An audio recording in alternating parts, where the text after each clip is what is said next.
Hi y'all. Welcome back to my YouTube channel. If you are new here, welcome. I'll be honest, I don't even know what to say.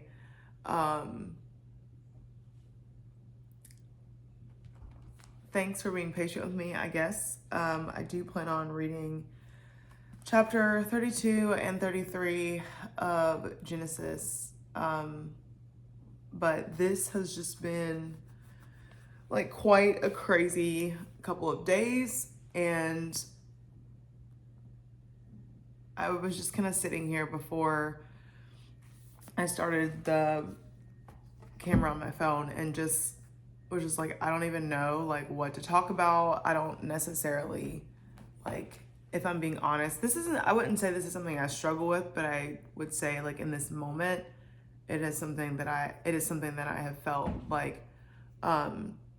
there's other people that I've watched, other people's channels that I've watched, and they say they struggle with not feeling worthy, whether it be worthy of the platform that God's given them, or feeling worthy of knowing God, and just worthy of the love of Christ, I guess. I feel like I'm about to cry. But I guess that is kind of how I feel this morning. So super transparent moment.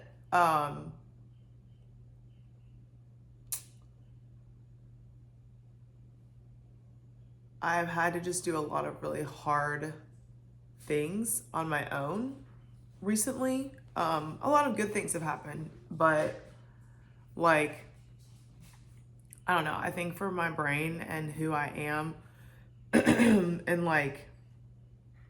I'm a somewhat social person, but I've just been around a lot of people, and it's a lot of people that, not in a rude way, but I would never voluntarily be around a lot of the people that I'm around. And we've just had a lot of changes at work, and honestly, a lot of conflict at work. A lot of people have been let go due to their own actions and circumstances that they're in, or they've put themselves in. So it's just kind of been a lot. And then I have my own, I have a hair right here, but I have my own personal life things, and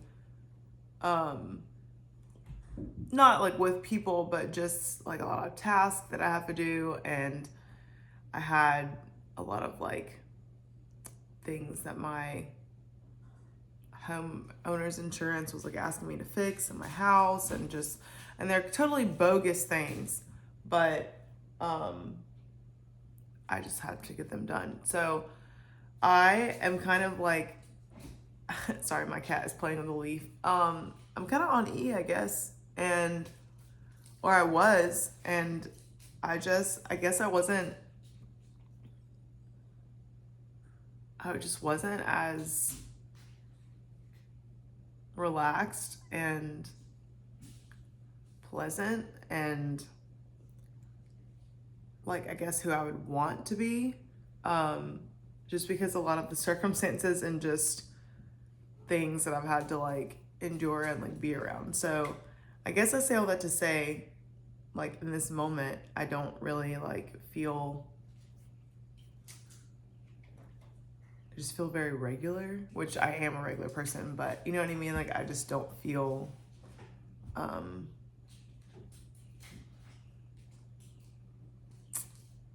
deserving. But I know that I know that we're not deserving. That's the whole point.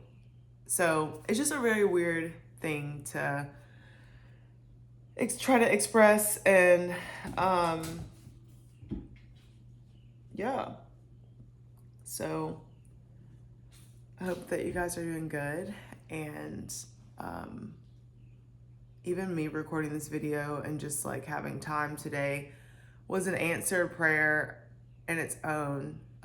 Yesterday I was driving to work, and I sent a prayer like voice message to one of my friends, and she was just kind of on my heart to pray for. And I normally pray going to work. And like I had prayed and like asked God to like give us time and just not slow things down, but just help us like with time, because her and I have the, I guess, like busyness in common, and being independent and being busy, and having like, we have a lot of things in common, also including like our standards, and just we just have a lot of similar traits, if you will. And so I know, like, I guess the downside of that is like we can just be so busy, and if you don't stop and think about what's actually going on around you, think about some of the, I don't know, just like some of the things that you've had to feel over the last couple of days, or some of the things that, whether they upset you, or just honestly taking time to reflect. Or at least for me, like I know if I don't stop and take time to like reflect, and either whether it's journal, like a writing journal, or this is kind of like, I guess, an audio or visual journal too, in a sense. But if I don't if I don't take time to do that, then I know that I just don't come across as the person that I desire to come across to people. Like I don't come across as like patient and caring and kind, and it's just, I'm just very, I guess, like not short-tempered, because I don't really get mad, but I'm just like very like bratty, I guess. But he answered that. I had to get some trees cut down, which is not cheap, and even to the point where like I was texting the person that was going to come and cut the trees down, asking them when they could do it. And as I'm typing the paragraph out, I get pictures of my home and the trees are already cut. And like 5 minutes later, I get a text message from a roofing company that's like helping me out, and the guy's like, hey, I'm gonna come to your house tomorrow and try to fix it, da da da. So that to me, like, saying all this to say, sorry if I'm long-winded, but God is just really good, and I'm just grateful that Jesus did what he did, because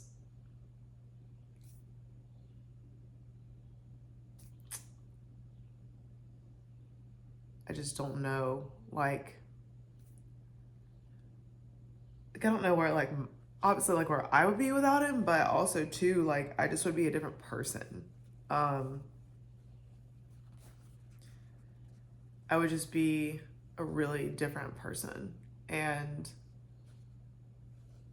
I think, like, sitting back and reflecting sometimes, like, especially because my job is already stressful and chaotic, and it's not just like that for me, it's like that for everybody.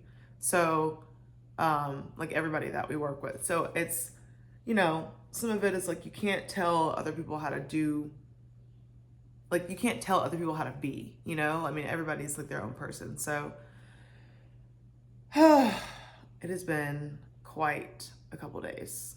But yeah, so we're on chapter 32 of Genesis, and I'm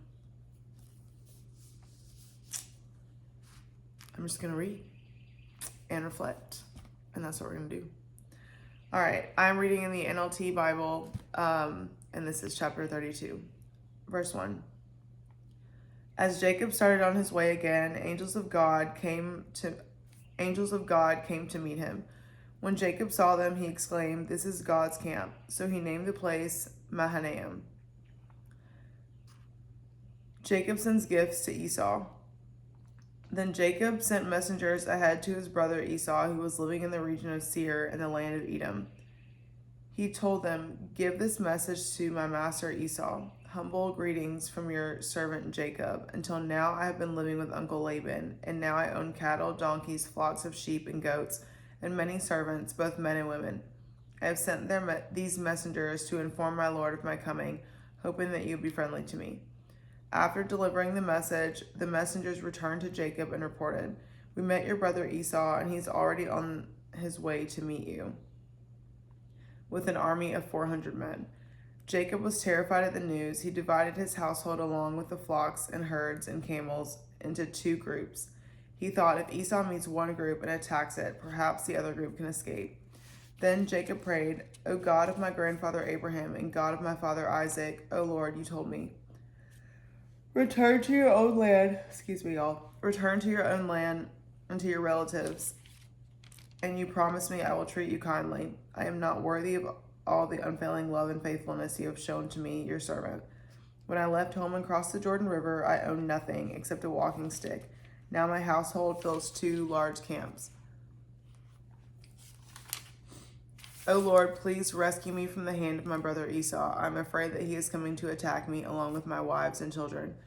But you promised, I will surely treat you kindly, and I will multiply your descendants until they become as numerous as the sands along the seashore, too many to count. So I'm going to pause right here. So Jacob is like praying, but he's also reminding himself of what God told him. And we know that God's word, like, it does not return to him void, like, and he's not a liar. So Jacob is obviously admitting that he's like a little scared of like going to meet his brother, especially after like Esau in previous chapters. I think it was chapter 27, wanting to like kill him, or being so upset that he wanted to like kill his brother, because Jacob stole his blessing. And so now Jacob is praying to God and like reminding himself of who God is, reminding himself of what God told him when he promised him, saying like, I'm not worthy of the love that you're, and so he's just praying. And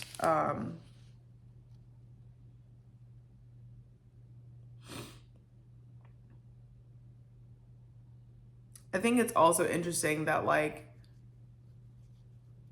when Jacob sent the messengers, Esau was already on his way to him.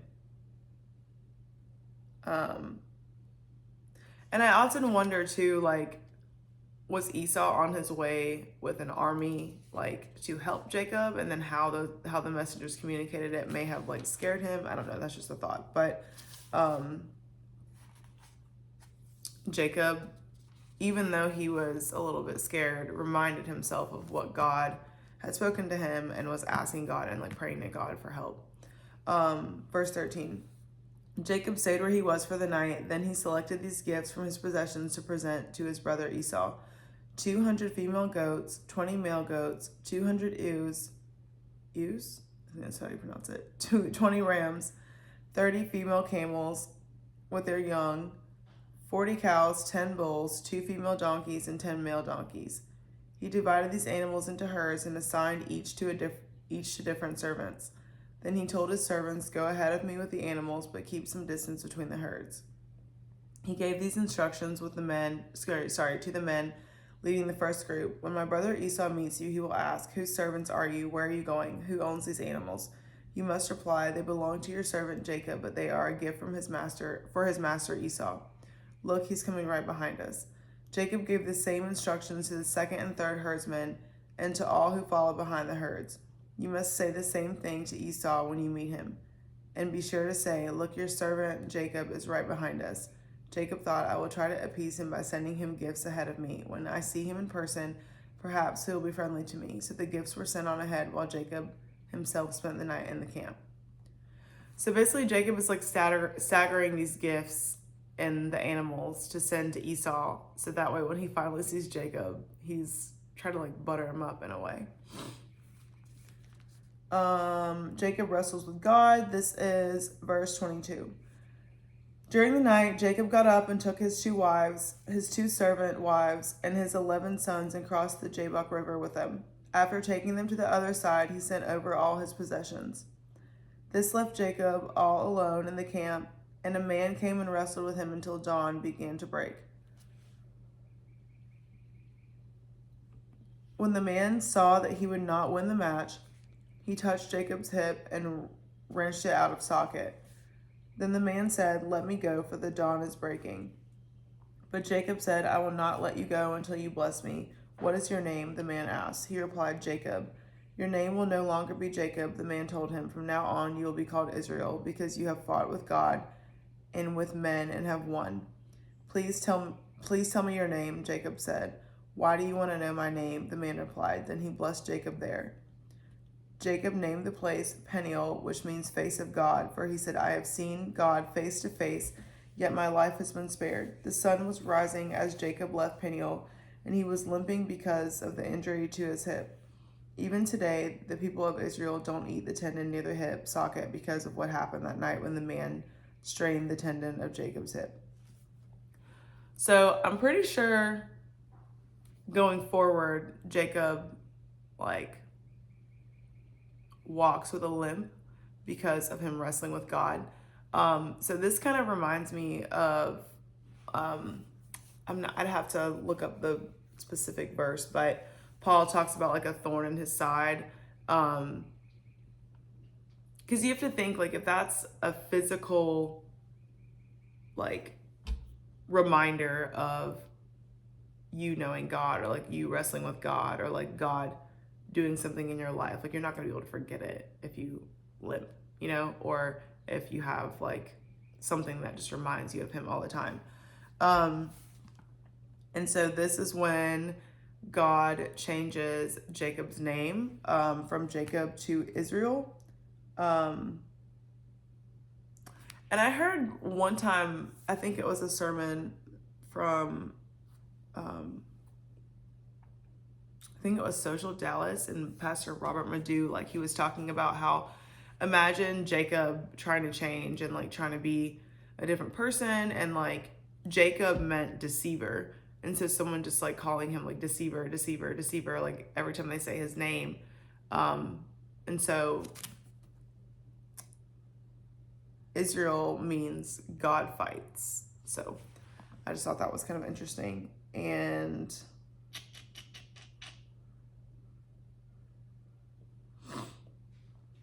yeah.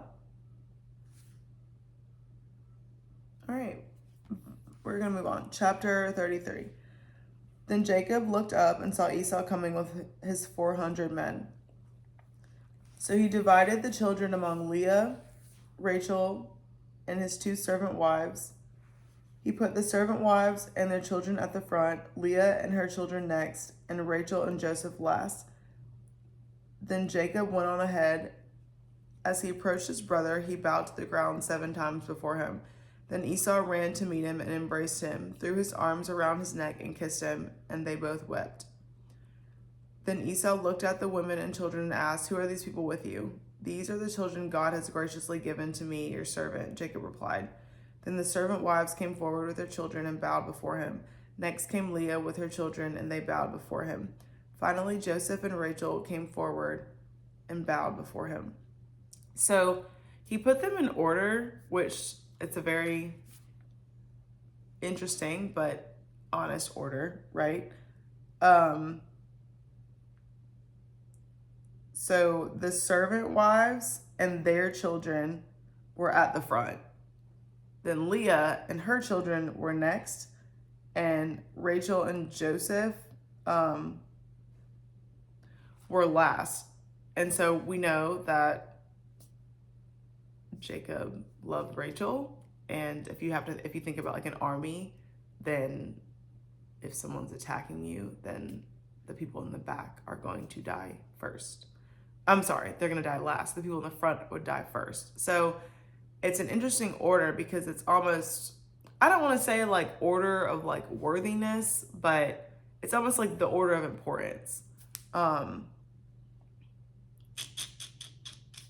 Okay.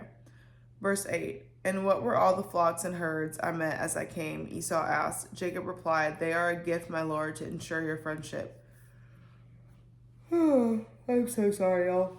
"My brother, I have plenty," Esau answered. "Keep what you have for yourself." But Jacob insisted, "No, if I have found favor with you, please accept this gift from me. And what a relief to see your friendly smile. It's like seeing the face of God. Please take this gift I have brought you, for God has been very gracious to me. I have more than enough." And because Jacob insisted, Esau finally accepted the gift. Well, Esau said, "Let's be going, I will lead the way." But Jacob replied, "You can see, my lord, that some of the children are very young, and the flocks and herds have their young too. If they are driven too hard, even if for one day, all the animals could die. Please, my lord, go ahead of your servant. We will follow slowly at the pace that is comfortable for the livestock and the children. I will meet you at Seir." "All right," Esau said, "but at least let me assign some of my men to guide and protect you." Jacob responded, "That's not necessary. It's enough that you've received me warmly, my lord." And they're saying my lord more in like a respect thing, not that he's like God, just if anybody didn't know that. So Esau turned around and started back to Seir that same day. Jacob, on the other hand, traveled on to Succoth, where he built himself a house and made shelters for his livestock. That is why the place was named Succoth, which means shelters. Later, having traveled all the way from Paddan Aram, Jacob arrived safely at the town of Shechem in the land of Canaan. There he set up camp outside the town. Jacob bought the plot of land where he camped from the family of Hamor, the father of Shechem, for 100 pieces of silver. And there he built an altar and named it, El Elohe Israel, which means God, the God of Israel. So that is chapter 32 and 33.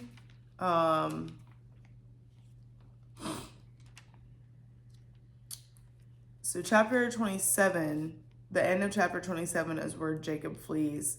And I just want to read this really quick. It says, "From that time on, Esau hated Jacob because their father had given Jacob the blessing. And Esau began to scheme, 'I will soon be mourning my father's death. Then I will kill my brother Jacob.' But Rebekah heard about Esau's plans, so she sent for Jacob and told him, 'Listen, Esau is consoling himself by plotting to kill you. So listen carefully, my son. Get ready and flee to my brother Laban in Haran. Stay there with him until your brother cools off. When he calms down and forgets what you have done to him, I will send for you to come back. Why should I lose both of you in one day?' Then Rebekah said to Isaac, 'I'm sick and tired of these local Hittite women. I would rather die than see Jacob marry one of them.'" So Esau in chapter 27 was just super angry about Jacob stealing his blessing and just about he hated Jacob. Literally, it says he hated Jacob because their father had given Jacob the blessing. And so now they are making peace and they're like hugging and crying and just glad to see each other. And so that is just like kind of sharing, I guess, like why it's significant. So yeah, that is chapter 32 and 33.